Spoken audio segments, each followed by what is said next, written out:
Hello dear students, नमस्कार। हमारे YouTube channel SCC online classes में आपका स्वागत है। और जैसा कि आप सभी को पता है कि हमारे यूट्यूब चैनल पर अभी 12th क्लास की एनसीईआरटी फिजिक्स का सिलेबस कंटिन्यू चल रहा है, तो उसी की श्रृंखला को आगे बढ़ाते हुए हमारा आज का टॉपिक रहेगा दो समांतर धारावाही चालकों के मध्य लगने वाला बल। ठीक है, इससे पहले टॉपिक में हम एम्पियर के परिपथीय नियम और एम्पियर के परिपथीय नियम की सीमाएं पढ़ चुके हैं। और इसके बाद एक समान चुंबकीय क्षेत्र में यदि कोई चालक रखा है, ठीक है ना, कोई धारावाही चालक रखा है, तो उसके लिए हम व्यंजक भी कंप्लीट कर सकते हैं।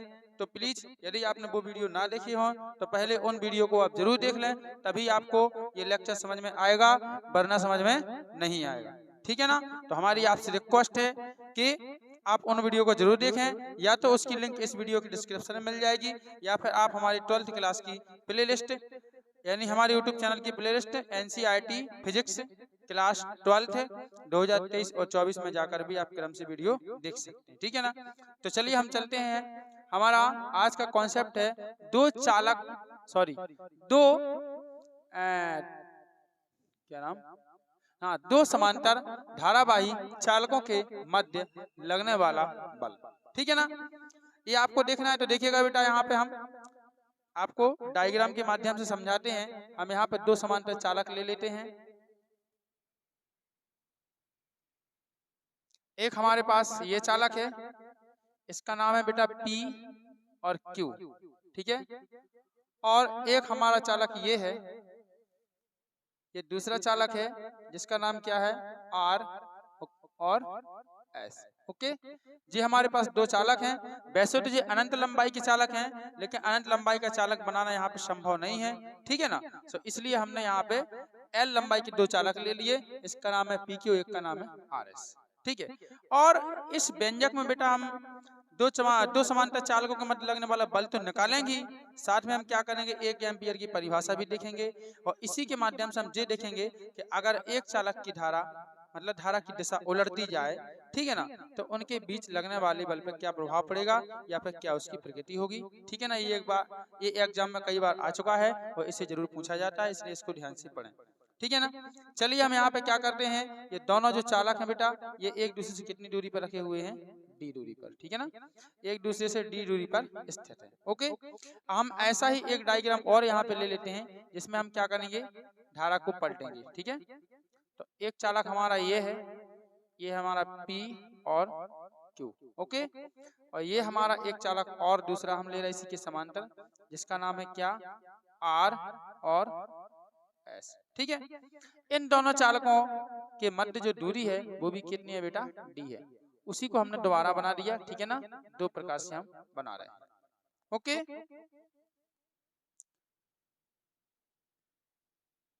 चलिए ठीक है।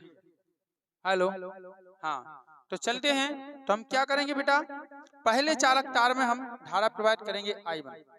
पहले चालक तार में क्या करेंगे, I1 धारा प्रवाहित करेंगे ऊपर की तरफ, और दूसरे चालक में क्या करेंगे, सेम प्रोसेस, I2 धारा प्रवाहित करेंगे कहाँ, ऊपर की ओर। ओके, पहले चालक में I1 धारा प्रवाहित कर दी और दूसरे चालक में कितनी कर दी बेटा, हमने I2 धारा प्रवाहित कर दी। ठीक है।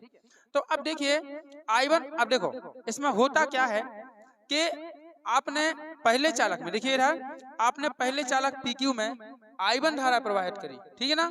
तो इसके कारण जो चालक RS है, इसके किसी भी बिंदु पर क्या होगा, चुंबकीय क्षेत्र उत्पन्न होगा। ठीक है ना, क्या होगा, चुंबकीय क्षेत्र उत्पन्न होगा। और किसके कारण होगा, I1 के कारण। इसलिए इसके चुंबकीय क्षेत्र को हम क्या नाम दे देंगे बेटा, B1। इसके किसी बिंदु पर जो चुंबकीय क्षेत्र उत्पन्न होगा उसको हम क्या दे देंगे, B1। अब यहाँ देखिए, मान लो कि आपके पास RS चालक है। अब RS चालक में हमने क्या किया, I2 धारा प्रवाहित की। ठीक है ना।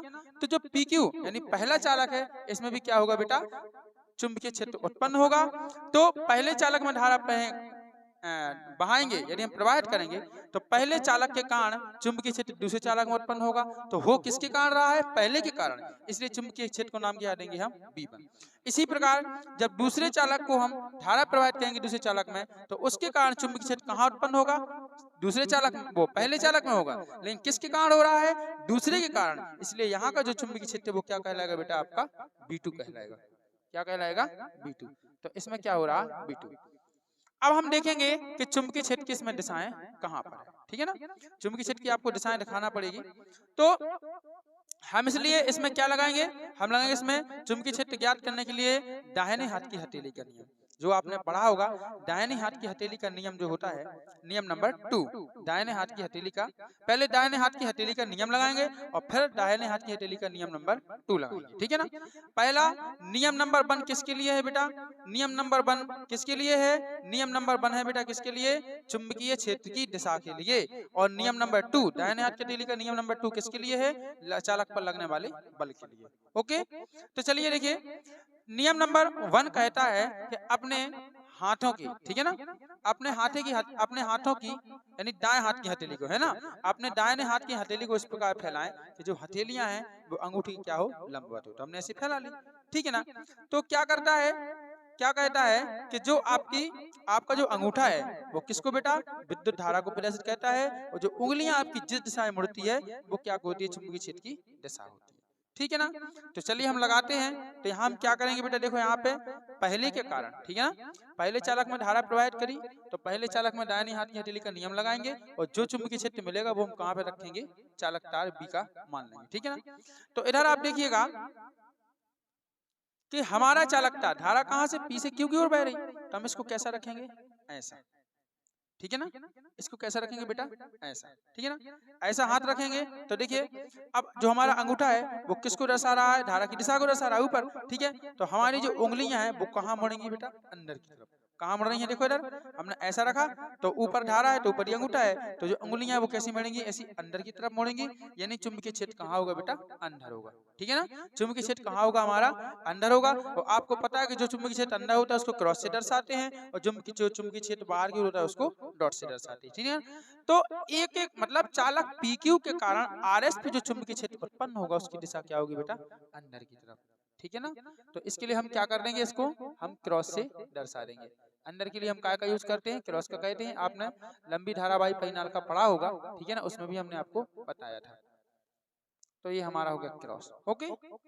अब बेटा हमें क्या करना है, दूसरा हमने I2 में इसमें I2 धारा प्रवाहित की दूसरे तार में, तो इसके कारण पहले तार में क्या हुआ, चुंबकीय क्षेत्र उत्पन्न हुआ। तो चलिए इसकी देखेंगे, तो इसके लिए हम कैसा रखेंगे, ऐसा रखेंगे, ऐसी अपनी हथेली को फैलाएंगे, ठीक है ना। ऐसा फैलाएंगे तो जो 90 डिग्री का एंगल बनाए जो अंगूठा और क्या हथेली, है ना। तो हम क्या करेंगे बेटा कि देखो ऊपर धारा प्रवाहित हो रही तो इसमें हमारा अंगूठा कहाँ है, ऊपर की ओर है। तो हम उंगली देखो, अब अपनी उंगली कैसे मोड़ेंगे, ऐसा।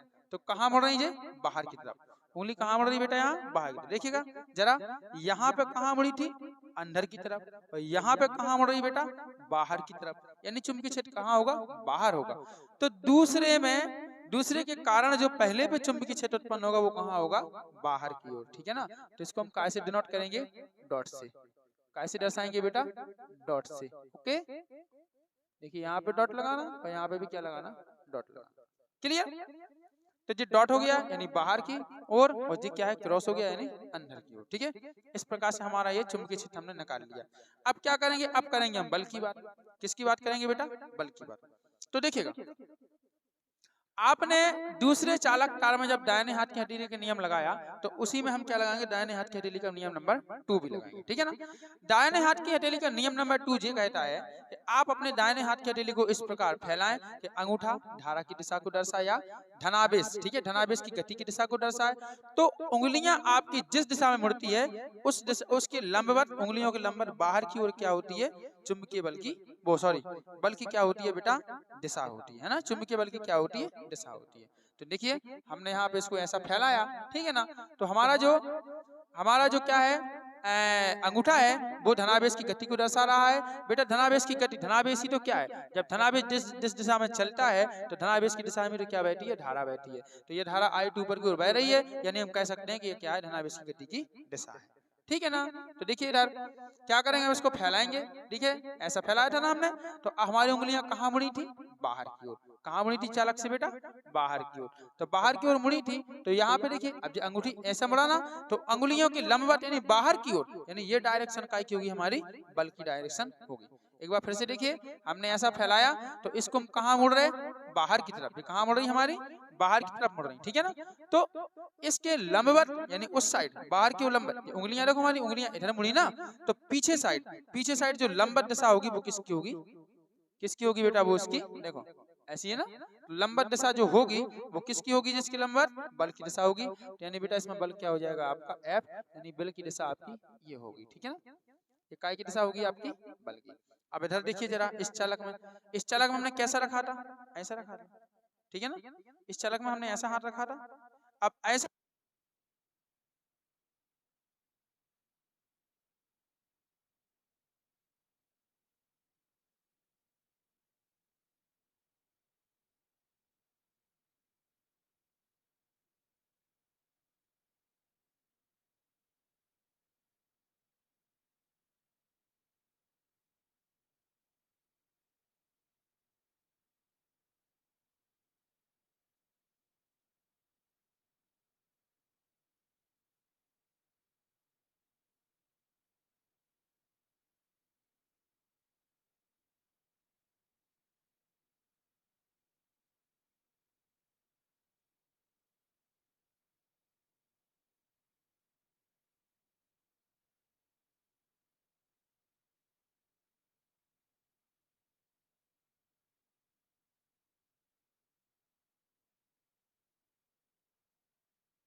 का नियम नंबर 2 लगा दो और चाहे आप वो लगा दो, ठीक है ना, फ्लेमिंग के बाएं हाथ का नियम। तो हम लगाएंगे इसमें दाहिने, तो देखो इधर, अब चूंकि क्या होगी, दिशाएं विपरीत हो गई, इसकी दिशा विपरीत हो गई, तो इसका जो चुंबकीय क्षेत्र है वो बल है, उसकी डायरेक्शन कहाँ, इस साइड है, तो इस वाले तार की जो डायरेक्शन है वो कहाँ होगी आपकी, इस साइड। कहाँ होगी बेटा, इस साइड। क्लियर। इसके कारण इस पर चुंबकीय क्षेत्र उत्पन्न हुआ कि नहीं? जब इसके कारण इस पर चुंबकीय क्षेत्र उत्पन्न हुआ तो हमने इसको कैसा रखा था, इस हाथ को ऐसा रखा था, ठीक है ना। अब ऐसा रखा था तो जी हमारी कहाँ मुड़ रही थी, अंदर की तरफ, तो भैया इसके लंबवत बाहर की तरफ क्या होगी, इसके लिए दिशा होगी कि नहीं, बल की, ठीक है, काय के लिए होगी, बल की दिशा होगी, तो इसके लिए बल की दिशा आपकी जी हो जाएगी। क्लियर। इस प्रकार से आप इसमें दाएं हाथ का या फ्लेमिंग के बाएं हाथ का नियम या दाहिने हाथ की हथेली का नियम नंबर 2 भी आप लगा सकते हैं, ठीक है।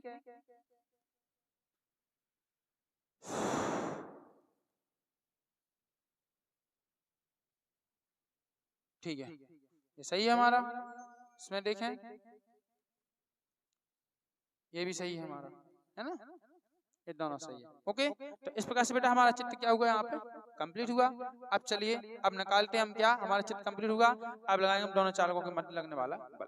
तो माना वगैरह आपको थोड़ा लिखना पड़ेगा, तो हम लिखेंगे माना कि पी क्यू और आर एस क्या है, दो समांतर चालक है, अनंत लंबाई के हैं, जिनकी भुज की दूरी क्या है बेटा, डी है, जिनकी बीच की दूरी क्या है, डी है। यदि चालक PQ में I1 धारा प्रवाहित की जाए, आपको पता है जब चालक PQ में हम I1 धारा प्रवाहित कर रहे हैं तो चालक RS के किसी बिंदु पर क्या हो रहा है, चुंबकीय क्षेत्र उत्पन्न हो रहा है। तो हम यहाँ पे लिखेंगे कि यदि चालक PQ में I1 धारा प्रवाहित की जाए तो चालक RS के किसी बिंदु पर चुंबकीय क्षेत्र की तीव्रता उत्पन्न हो जाती है ना। तो चालक तार के किसी चालक तार कौन सा, RS के किसी भी बिंदु पर चुंबकीय क्षेत्र की तीव्रता, और तीव्रता क्या होगी बेटा, V1 उत्पन्न हुई थी, तो V1, और V1 बराबर आपने पढ़ा होगा अनंत लंबाई के चालक तार के कारण चुंबकीय क्षेत्र की तीव्रता, तो वही आपको यहाँ पे लगाना है। तो कितना हो जाएगा, ये हो जाएगा आपका μ0 अपन होगा बेटा 4 पाई, और इंटू कितना होता है 2 है, और 2, अब देखना यहाँ V1 है, अब धारा आप किसमें प्रवाहित कर रहे हैं, धारा आप पहले में प्रवाहित कर रहे हैं, किसमें कर रहे हैं, पहले में, धारा पहले में प्रवाहित कर रहे हैं तो धारा पहले की आएगी, चुंबकीय क्षेत्र दूसरे में उत्पन्न हो रहा है तो चुंबकीय क्षेत्र दूसरे यानी V1 आएगा, ठीक है ना। पहले के कारण दूसरे पे चुंबकीय क्षेत्र V1 उत्पन्न हो रहा है तो V1 बराबर निकालेंगे, और धारा आप पहले में प्रवाहित कर रहे हैं तो यहाँ पे क्या आएगा, पहला आएगा 2I1 अपॉन दूरी होती है तो कितना है दोनों के बीच की दूरी, D, ठीक है ना बेटा, कितनी है दोनों के बीच की दूरी, D है। ओके,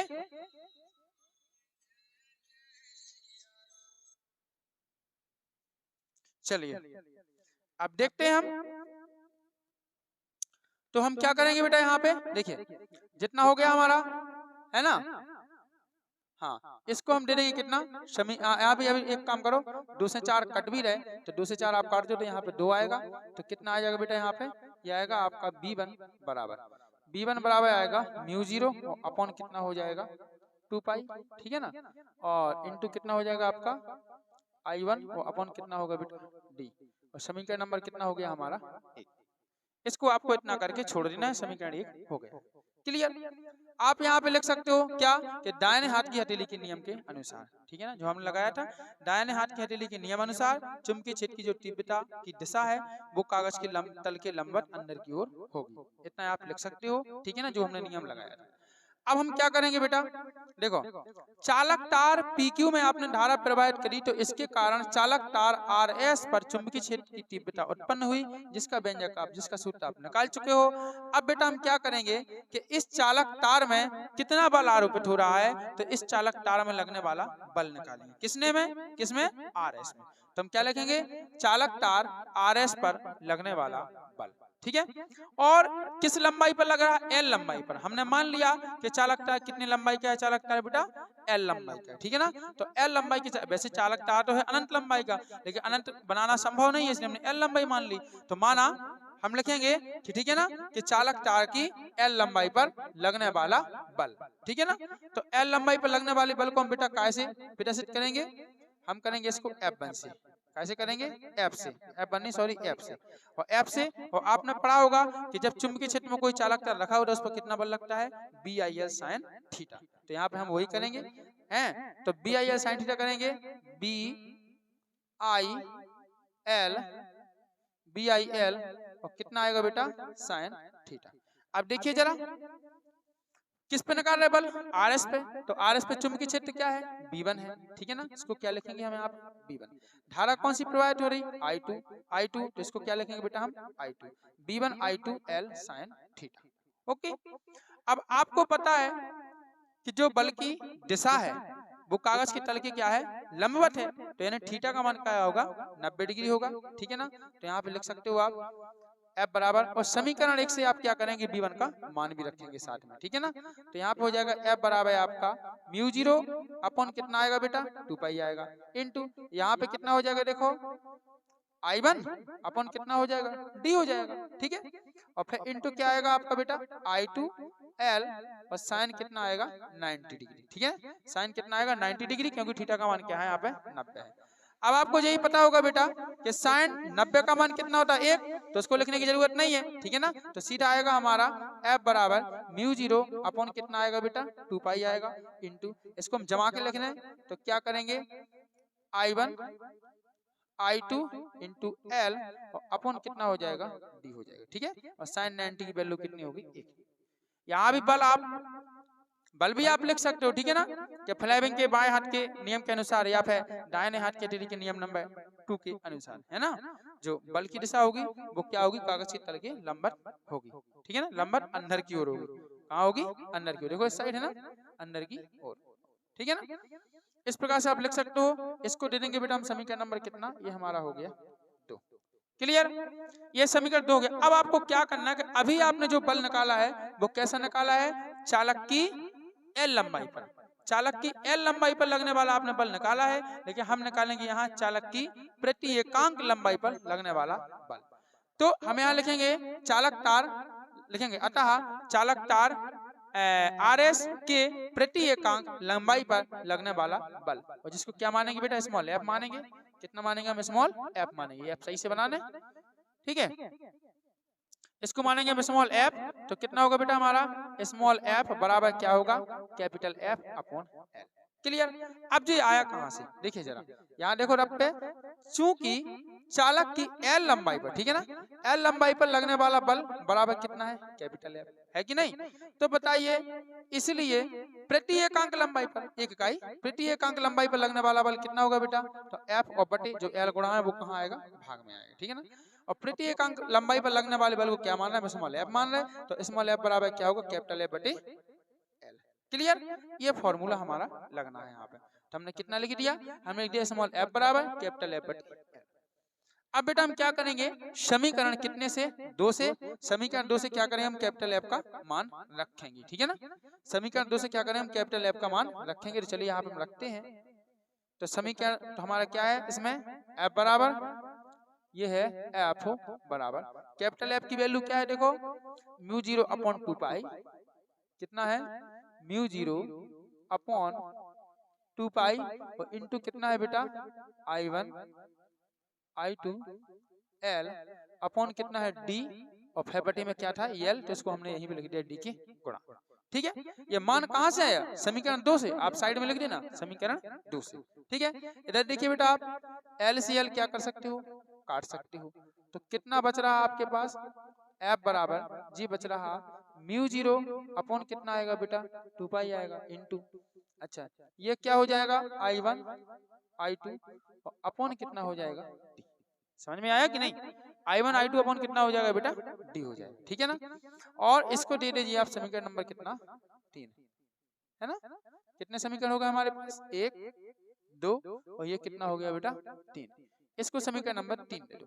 अब इसी प्रकार अभी हमने चालक तार RS पर लगने वाला बल निकाला, अब इसी प्रकार क्या करेंगे हम चालक तार PQ पर लगने वाला बल ही निकालेंगे। तो इसी बल को सेम प्रोसेस ऐसे ही निकालना है। देखो चालक तार RS के कारण चुंबकीय क्षेत्र कहाँ उत्पन्न हुआ है, PQ पर। तो हम क्या लिखेंगे कि PQ पर चुंबकीय क्षेत्र की, PQ के किसी बिंदु पर चुंबकीय क्षेत्र की तीव्रता। तो V2 बराबर निकलेगी, ठीक है ना। फिर क्या करेंगे हम, इस पे लगने वाला बल निकालेंगे, ठीक है ना। तो इस पे लगने वाला बल को हम F डैश मान लेंगे, ठीक है ना, कैपिटल F मान लेंगे, फिर L लंबाई पर निकालेंगे, फिर प्रति एकांक लंबाई पर निकालेंगे, फिर बस तो हमारा निकाला। मतलब सेम यही प्रोसेस है और बिल्कुल यही की यही आना है। आप चाहोगे तो आप अपने रफ पे निकाल के देख सकते हो, बिल्कुल सेम ऐसे ही आना है। तो हम इतना सब ना लिख के हम लिखेंगे इसी प्रकार, ठीक है ना, इसी प्रकार। इसी प्रकार काय पे चालक तार RS पर, ठीक है, चालक तार RS की, सॉरी, चालक तार RS की प्रति एकांक लंबाई पर, है ना, चालक तार RS की प्रति एकांक लंबाई पर लगने वाला बल, ठीक है ना, लगने वाला बल तो कितना होगा बेटा, F डैश मान रहे हैं हम इसको, क्या मान रहे हैं, F डैश। तो F डैश बराबर हमारा कितना आएगा, वही आएगा जो था अपना, क्या था, μ0/2 जो हमने अभी निकाला वही आएगा, μ0/2 और इसका कितना होगा बेटा, I1 I2 अपॉन कितना हो जाएगा D, और समीकरण नंबर कितना हो गया यहाँ पे 4, ठीक है ना। समीकरण 3 और 4 को यदि आप देखोगे, गौर से देखोगे, समीकरण 3 व 4 से, समीकरण 3 व कितने से बेटा, 4 से। समीकरण 3 और 4 से यदि देखोगे तो आपको क्या दिख रहा है कि राइट साइड बराबर है, तो लेफ्ट हैंड साइड भी कैसी होगी बेटा, बराबर होगी। यानी आपका F बराबर कितना आएगा बेटा, F डैश। F बराबर कितना आएगा, F डैश, ठीक है ना, ऐसा आ सकता है। लेकिन अगर आप इसको सदिश रूप में लिखना चाहो, आप क्या लिखोगे, इसको सदिश रूप में लिखना चाहो तो क्या होगा, हम लिखेंगे यहाँ सदिश रूप में, है ना। कहाँ लिखेंगे बेटा, सदिश रूप में। यहाँ देखिएगा, हम लिखेंगे सदिश रूप में। तो सदिश रूप में देखिए F बराबर कितना है, तो इस पे वेक्टर लगा देंगे, F वेक्टर बराबर, फिर कितना है F डैश, और क्या आएगा बेटा, वेक्टर आएगा। लेकिन दिशाएं देखिए जरा, इसकी दिशा ये है, देखो इसकी दिशा इस साइड है, इसकी दिशा इस साइड है, यानी दोनों दिशाएं क्या है बेटा, एक दूसरे के विपरीत हैं, ठीक है ना। दोनों दिशाएं क्या है, एक दूसरे के विपरीत हैं, इसलिए हम यहाँ पे लगा देंगे माइनस का साइन लगा देंगे कि F वेक्टर बराबर माइनस F डैश वेक्टर। और यही क्या है बेटा, यही हमारा दो समांतर चालकों के मध्य लगने वाला बल का व्यंजक है, ठीक है। इसको थोड़ा यहाँ से बंद करना है हमें, 1 मिनट, फिर से लिख रहे हैं, सदिश रूप में, है ना। तो कितना हो जाएगा आपका, F वेक्टर बराबर minus F dash vector, okay. और इसको क्या कर दो, एक डब्बे में बंद कर दो। यही है फॉर्मूला, बस आ गया, चिंता करने की कोई बात नहीं है। अब हमें क्या करना है, अब 1 एम्पियर की परिभाषा निकालनी है, ठीक है ना। अब क्या रह गया बेटा हमारे पास, 1 एम्पियर की परिभाषा। तो चलिए हम देखते हैं 1 एम्पियर की परिभाषा कैसे निकालेंगे। हम हेडिंग डालेंगे 1 एम्पियर, है ना, 1 एम्पियर, ओके।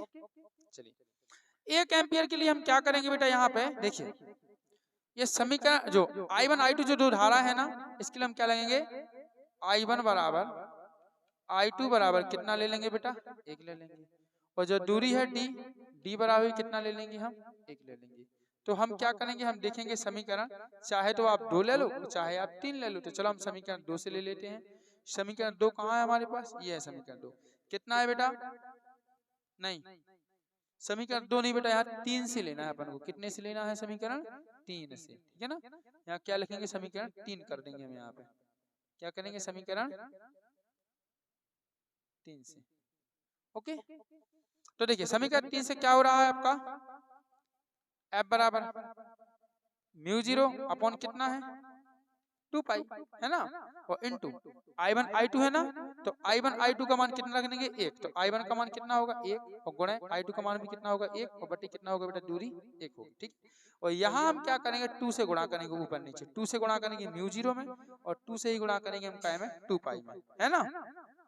2 से करेंगे गुणा हम μ0 में, 2 से करेंगे 2 पाई में, ठीक है। तो चलिए देखते हैं क्या आता है। Hello, hello.